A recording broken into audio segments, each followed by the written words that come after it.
Növbəti videodan hamını salamlayıram. Bugün X96 seriyasından X96M200 modeli 216 yaddaşla belə bir sadə, keyfiyyətli qablaşdırmada təqdim olunub TV-Box. TV-Box'un özünü sizə göstəreyim. Belə bir dizaynda kifayət qədər ağır TV-Box'dur. Bu da o deməkdir ki, soyutma sistemi kifayət qədər yaxşıdır. Burada USB girişlər, mikrokart yeri, bütün giriş və çıxış portları hamısı var, yerindədir. Öndə burada məlumat paneli var, saatı göstərir, Wi-Fi-yə qarşı olduğunu göstərir. 216 yaddaş X96M200. İndi gəlin TV-Box'u qoşaq. Görək bizə nə göstərir. Qoşulmuşkən paneli sizə göstəreyim. Görürsünüz ki, X96M200 logosu gəldi. Sonra da pultuda belə səsli axtarış və bluetooth var. Belə bir animasiya açıldı. Mən deyərdim ki, kifayət qədər sürətli açıldı. Launcher əslində belə deyil. Mən bunun launcherini dəyişmişəm.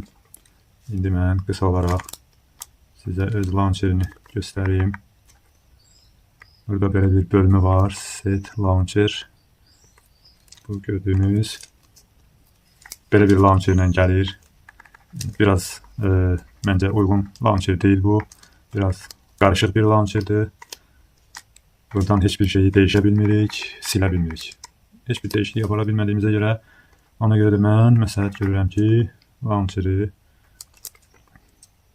tez bir zamanda dəyişmək lazımdır ki, Monet Launcher yükləyib Google Play Store'dan belə bir gözəl ekran görüntüsü ala bilərsiniz. Görürsünüz ki, yuxarıda widgetlərdə saat göstərir, Wi-Fi, Bluetooth, temperatur, havanın temperaturunu. İndi görürsünüz ki, kifayət qədər sürətlidir, donma yoxdur, heç bir problemi yoxdur. Təbii ki, burada gördüyünüz proqramları üzərində təbii ki, quraşdırılmış formada gəlmir. Bu gördüyünüz proqramlar hamısının özüm quraşdırmışam. Amma bu aşağıda görünənlər zavoddan birbaşa quraşdırılmış proqramlardır. İndi əsas bizə bunun sistemi maraqlıdır. Ayda 64 proqramına daxil olaq. Görürük ki, Google TV, üzrlü sayın üretici Google, sonra donanımı, yəni platforması Amlogic, yaddaşı 2 GB RAM, 16 GB daxili yaddaş, işləmcisi 4 nüvəli Cortex A55 2500 MHz tezliyə qədər yüksələ bilən prosesor. Çox möhtəşəm, çox güclü. TV-Box'u istifadə edən kimi ilk dəqiqələrdən artıq prosesorun gücü hiss olunur. Ekran kartı, yəni ki, qrafik prosesor Mali G310, bu da ki, çox super, çox güclü bir qrafik prosesordur. Videoların sürətli açılması və akıcılığını təmin edir. Android versiyasına da baxaq. Görürsünüz ki, Android 14 tam orijinal formada, heç bir fake və saxta sözü burada yazılmıyor. Google'un son təqdim elədiyi ən son versiya Android 14'dir. Əgər 15-16 versiya Androidlər varsa, bunlar bilin ki, rəsmi deyil. Temperatur prosesorun 45 dərəcə əlavə proqram da quraşdırmışam. Yuxarıda ekranda görürsünüz. Həm də ayda 64 proqramı da göstərir dərəcəni. Ki, bu deməkdir ki, bu TV-Box'da ümumiyyətlə qızma problemi yoxdur. Kodekləri göstərməm, çünki bütün kodekləri buradan özünüz baxa bilərsiniz. Bütün lazımi kodeklər, həmçinin də AV1 kodeki də burada görürsünüz ki, var. Təbii ki, 5G Wi-Fi-da dəstəkləyir, problemsiz. Daha bir proqram olmalıdır burada. Ona da daxil olaq. Görək, o bizə nə göstərir. Buradan görürük ki, burada prosesorun adını daha dəqiq göstərir.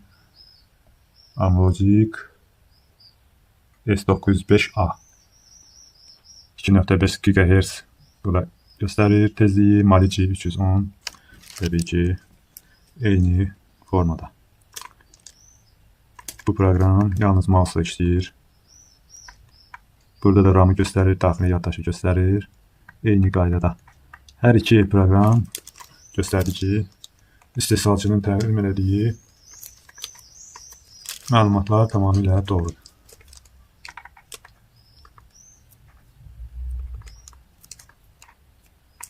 Rəsmi YouTube təbii ki, account daxil edildikdən sonra gördüyünüz kimi 2 saniyə ərzində prosesorun gücü özünü göstərir.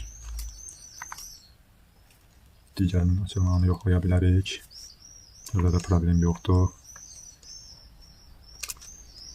Hər hansı bir 4K video aça bilərik.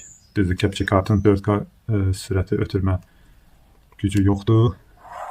Avtomatik olaraq Full HD HDR. Təbii ki, burada Wi-Fi-dan biraz yox, kifayət qədər uzaqdır, ona görə dayanma ola bilər. Amma təbii ki, prosesorun gücü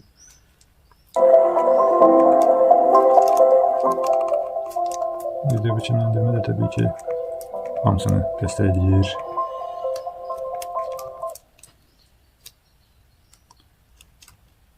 $2K, 4K, 60 FPS, HDR bütün kodekləri dəstəkləyir. Sadəcə hal-hazırda Wi-Fi-dan uzaq olduğuna görə belədir. Həm də Capture Card 4K 60 FPS video ötürə bilmir. X96 M200 hansı ki videosunu notebookda qoşub oradan çəkmişəm. Orada mən sizə göstərə bilmədim çünki orada video ötürücü kabelin gücü çatmır. İndi televizora qoşdum və burada daha dəqiq biz bunu görəcəyik. Həmin video Costa Rica. İndi burada görürsünüz ki 4K 60 FPS heç bir drop yoxdur. Sıfır dropla. Hətta mən biraz videonu qabağa çəkim.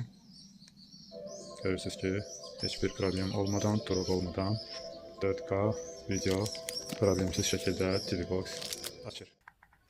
Başqa bir proqramların açılma sürətinə baxaq. Görürsünüz ki problem yoxdur. Heç cür Google Play görürsünüz. Televizyon. Tarayıcı, yəni ki browser. Browseri də gördünüz. Kifayət qədər sürətli.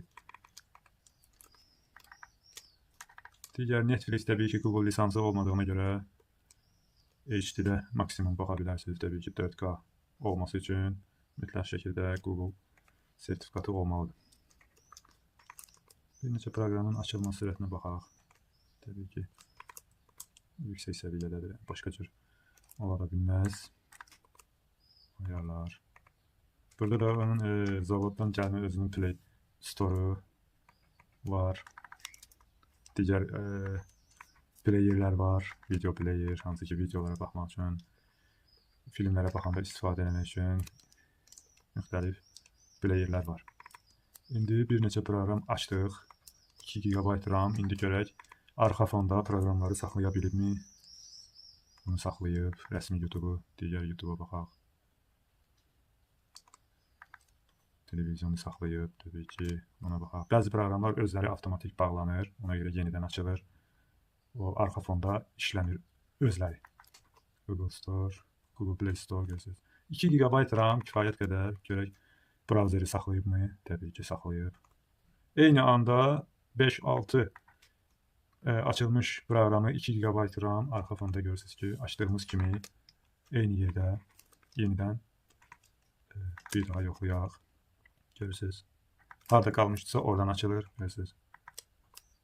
2 GB RAM kifayət edir ki, bu proqram özü bağlanır, ona görə bu arxa fonda aktiv qalmır. Görürsünüz ki, artıq demək olar hamısı açdığımız, əvvəl açdığımız proqram tətbiqlər, uygulamalar qaldığı yerindən davam edir. Bu da deməkdir ki, 2 GB RAM 6-7 biz yoxladıq ki, 6-7 proqram açdıq, hamısı da qaldığı yerdən arxa fondan bağlanmadı.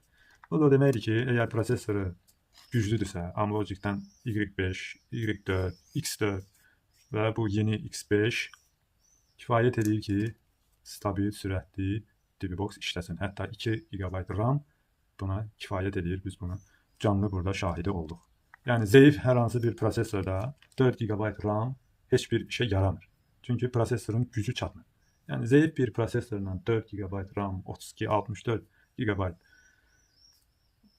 TV Box almaqdansa güclü prosesorla 2 GB RAM, 16 GB daxili yaddaş TV Box daha üstündür. Bunu biz RAM'ın 2 GB-ın kifayət olmağını biz burada gördük. Yəni ki, bir TV Box-da biz maksimum neçə proqramdan istifadə edə bilərik, neçə tətbiq, neçə uygulamadan istifadə edə bilərik. Maksimum burada gördüklərimizdən. Və bir neçə film proqramı və yaxud da ki, digər bir neçə oyun. Əslində oyun oynamaq TV Box-larda məsləhət görünmür. Amma belə güclü prosesorda müəyyən oyunları oynamaq olar, ona da kifayət edir, görürsünüz. Alanda yenə qeyd edirəm ki, ilk növbədə lisanslı TV Box-lar Google-un rəsmi lisansı olsun. O yoxdursa, Amlogic prosesor və Realtek prosesordur. Mən həmişə bunlara üstünlük verirəm. Alanda da bu prosesorlarda TV Box alıram. Bir müddət sonra əgər proqram təminatında problem yaransa, Amlogic prosesorlarda bərpa eləmək kifayət qədər deyərdim ki, daha uyğundur, daha broşifika yazılım tapılması daha rahat olur. Həm də Amlogic prosesor qeyri-rəsmi yaradılmış bir çox broşifikanın yazılımı da dəstəkləyir. Məndən bu videoda bu qədər. Yəni kimin də sualı varsa, kommentariyalarda yazsın. Videolarımı izləyin. Hamısı görürsünüz ki, maarifləndirici, məlumatlandırıcı videolardır. Mən bildiyim qədərilə Azərbaycan dilində belə geniş TV Box videoları çəkən kanal yoxdur. Daha dəqiq məlumat verən, proqramlar vasitəsilə yoxlayıb məlumat verən, mən bildiyim qədərilə belə bir YouTube kanalı yoxdur. Ona görə də varsa da ola bilər, mən bilmirəm. Ona görə kanalımı dəstəkləyin, paylaşın videolarımı, qoy məlumatı olmayanlar da məlumatlansın. TV Box alanda məlumatlanmaq lazımdır, sonra gedib TV Box almaq lazımdır. Ona görə də videolarımı izləyin, bəyənin, paylaşın, kanalıma abunə olun. 100 abunəm hələ ki yoxdur. İnşallah bu yaxınlarda 100 abunə olsun kanal. Dəstəklərinizi əsirgəməyin, necə deyirlər. Mən də yeni videolar çəkim, paylaşım, məlumatlandırım. Bu arada həm özüm öyrənirəm, həm də ki, məlumatları sizinlə paylaşıram. Bu videodan hələlik bu qədər. Növbəti videolarda inşallah görüşərik.